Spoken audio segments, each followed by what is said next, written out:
So welcome. Thank you. The floor is yours. Thank you. I'm Paul. Hello. It's nice to be here. I flew in from Minneapolis yesterday. I'm trying out the iPhone Keynote remote for the first time, so if anything's a little buggy, I'll blame it on this. So status check-ins and badges, oh my. There's a lot of stuff going on right now with Foursquare, Gowalla, My Town. What should we be doing? What's the right thing to do? Everyone's really excited about all this new social stuff, whether it's on still on Twitter or even with your mobile device. So my perspective we'll get into, it's not as much about the technology, but about behaviors. And so I'll tell you just a little bit quick about me. It's more so that I can work through the jitters of being up on stage in front of you than anything, so don't worry about paying attention to that, and then we'll get into the rest of it. So I grew up on a farm, and growing up there, you get perspective about working hard and also understanding people. I didn't want to be a farmer, though. It was a lot of hard work and not a lot of pay. So I wanted to be a baseball player. I went to college on it, but then I realized that I didn't like baseball that much, and I didn't like the engineering school I was in. So I had to think about what I wanted to do, and I came across advertising and a book called Truth, Lies, and Advertising about account planning that I really liked. And I was like, oh my gosh, that's exactly what I want to do. So I got into it, fortunately, and was able to start doing it, and have been able to work with some great brands over the last 10, 12 years, getting to understand how marketing works, how you build brands, all that fun stuff. And somewhere along the way, I started writing a blog about just the stuff I was thinking, because the agency said, hey, we want to know what you think still, and you used to send that stuff to email, but you're leaving, so we can't get that. We put it on a blog, and I was like, what's a blog? And so I found out and started doing it, and that's how Chris found me and other people. And so because of blogging, I've been able to get to do stuff like this. Chris asked me if I would talk about being Don Draper on Twitter. So the last agency I was with, Stars Entertainment, was a client, and they were launching the show Crash based on the movie. And we took them some ideas about how to use social to extend the characters beyond just on the TV. And they didn't think it would work very well, and they weren't too confident in it. And so I was kind of upset about that, and decided that I would try it out for myself. And I started tweeting as Don Draper. And it kind of took off. I followed ad rants, and next thing you know, they tweeted that, holy crap, Don Draper's tweeting from AMC's Mad Men. And Don picked up 900 followers in 2 days. And then a woman started tweeting as Joan Holloway. And then 2 days later, a woman started tweeting as Peggy Olson. And within a month, every character from a TV show was being tweeted as, including the dog, the copy machine, you name it. It was being tweeted from the show, and people were making up characters. All of a sudden, David Ogilvy was trying to get into the action, coming back from the dead. So it turned into this big thing. It got some attention. Between that and some of the stuff that I shared on a blog, I got some attention at some interesting places that have helped move me forward in my career, which has been great. So that all led to me leaving last fall and starting this thing called Thinkers and Makers with an anthropologist. And really what we're about is partnering with agencies or partnering with clients to help them understand people and understand what's going on.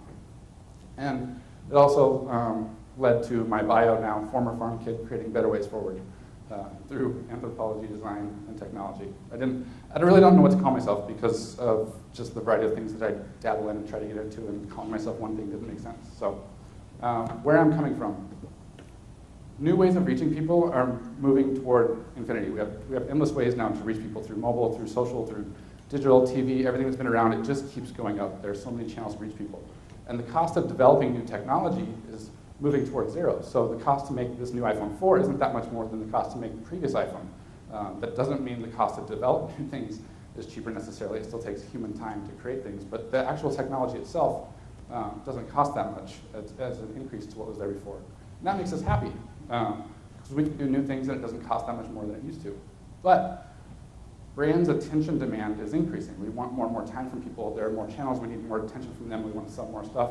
But people's attention supply is moving towards zero. So, I mean, how many of us have extra time at the end of the day where we feel like we got everything accomplished that we needed to get done that day? Right? It doesn't happen. And that makes us sad.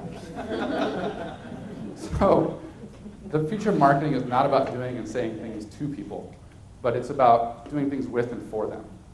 And the way that we should do that is get out and spend time with people and understanding what they're already doing. It's easier to get people to do stuff with you if you first join them in something they're already doing. Think about it as when you move into a new community. If you just start inviting people over that you don't know, it's going to be a little awkward. But if you go out and you meet them where they're already hanging out at, at little social gatherings, at church, at whatever, and you get to know them there, and then you invite them over, it's a much better experience. They're more comfortable with you. They want to try new things with you. So getting to know people where they're already spending time and what they're already doing is a great way to do this through social. And also just getting to know what they're doing on mobile. So why do these things matter? I don't think I have to make too big of a case, but 2/3 of the global internet population is now visiting social networks. 3/4 of Americans are using social technology. 4/5 of online adults participate in social media. And these numbers keep growing. I think these are even about a year old now. And then mobile devices are overtaking PCs as the #1 way people are interacting with the web and connecting with each other. So I think a year and a half ago, people were saying 2016. Now they've already moved that down to 2014, when mobile devices will overtake the web, and who knows, we'll probably be here, or overtake the PCs will probably be before that. That all matters because what we do with our mobile devices and what we do in social changes the way we act and the way we behave in the real world. It changes the way we shop. It changes the way we make decisions, because now we have access to all this information everywhere we go. So how do we connect with people in these spaces? Groundswell, a book by Charlene Lee and Josh Vernoff, who both used to be at Forrester. Now Charlene's gone on her own with Altimeter, I believe. And it's a really good book with some social case studies. But in this, we've had demographics and psychographics forever. They introduced the idea of technographics. So they're clustering people into creators, critics, collectors, joiners, spectators, and inactives. But to me, that isn't what really matters, not clustering that, because I think we could all put ourselves in different buckets in there based on what it is. Even within Facebook, in different groups, you've got different levels. So what really matters is the behaviors, what people are doing. And Jeremiah Ouyang, who Josh brought up, had this quote a while back. When it comes to social media, companies focus on the features, tools, and technologies, yet fail to understand the behaviors of their own customers online. As a result, they miss the mark.